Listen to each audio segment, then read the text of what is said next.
අපි පහුගිය වීඩියෝවෙන් කතා කළේ ෆොරෙක්ස් ට්‍රේඩින් ගැන.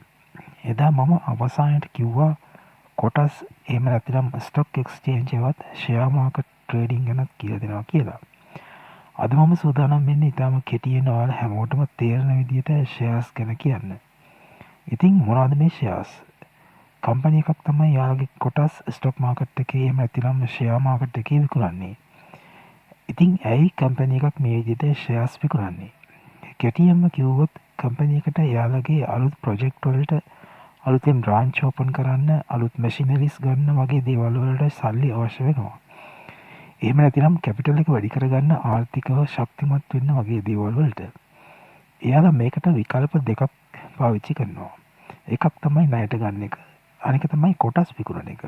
ණයට ගත්තොත් පොලිය ගෙවන්න වෙනවා. අමතර මුදලක් වැය වෙනවා ඒකට.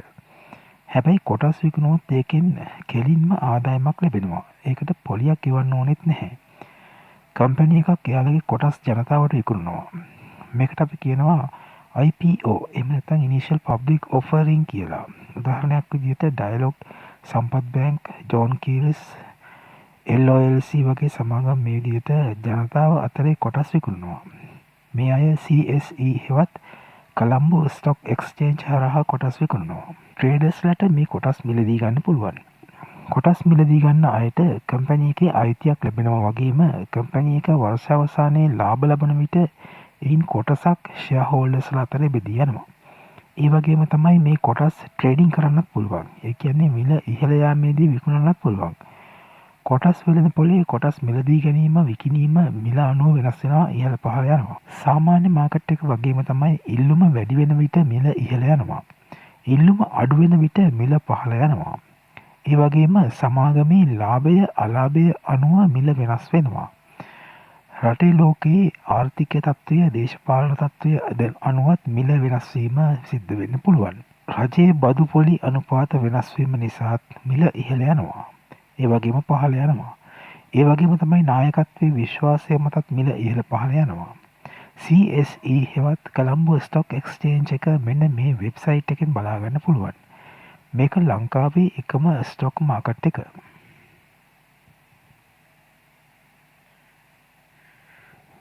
කොටස් විකුණන සමාගම් සියල්ල මේ හරහා තමයි කොටස් විකුණන්නේ. කොටස් වෙළඳ පොලේ දර්ශක දෙකක් භාවිතා කරනවා. මේ දර්ශක වලින් තමයි කොටස් වෙළඳ පොල හැසිරෙන්නේ කොහොමද කියලා අදහසක් ගන්නෙ. ඒක තමයි සමස්ත කොටස් මිල දර්ශකය හෙවත් ASPI All Share Price Index කියලා කියන්නේ. කොළඹ කොටස් වෙළඳ පොලේ ලැයිස්තුගත කරපු කොටස් සියල්ලම ඒ කියන්නේ සමාගම් සියල්ලම එකට එකතු කරලා ඔවුන්ගේ සියලුම කොටස් ගණන මිලෙන් ගුණ කරලා ඒ කියන්නේ මාකට් කැප් එක, මාකට් කැපිටලයිසේෂන් එක ඒ සියල්ල එකට එකතු කරලා ඊට ඒ ගණන ඊට කලින් අවස්ථාවක තිබුණු ගණනින් බෙදලා ඒ කියන්නේ බේස් ඉයර් එකෙන් මාකට් කැප් එකෙන් බෙදලා එන අනුපාතය තමයි මේ ගණනයට පාවිච්චි කරන්නේ. උදාහරණයක් විදිහට 2010 බේස් ඉයර් එකේ මුළු මාකට් කැප් එක රුපියල් ට්‍රිලියන 1ක් කියලා හිතමු. අද මාකට් කැප් එක රුපියල් ට්‍රිලියන 1.2ක් කියලා හිතමු. එහෙනම් ඉන්ඩෙක්ස් එක වෙන්නේ 1200ක්. ඒ කියන්නේ වෙළඳ පොළ මුළුමනින්ම 120කින් ඉහළ ගියා කියලා.